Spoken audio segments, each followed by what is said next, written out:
My name's Rhun Jones. I'm a countryside ranger with the Clwdian Range and Dee Valley, area of outstanding natural beauty.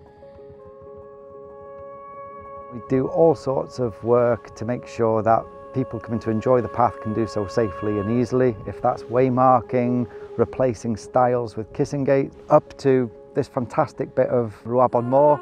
We've replaced that with reclaimed millstone flags. This is part of my favourite section of the Offa's Dyke path. I guess you're passing through so much variation of landscapes. Here we're on Heather Moorland, and this is the best time of year to come out in it, in the middle of August.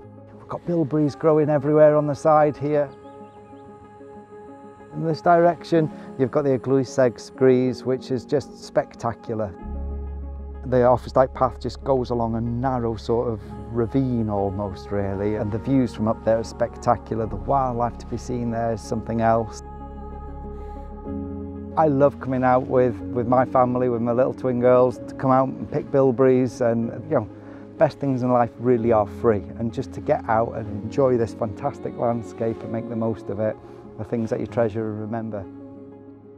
You escape the everyday and just time to stand and stare.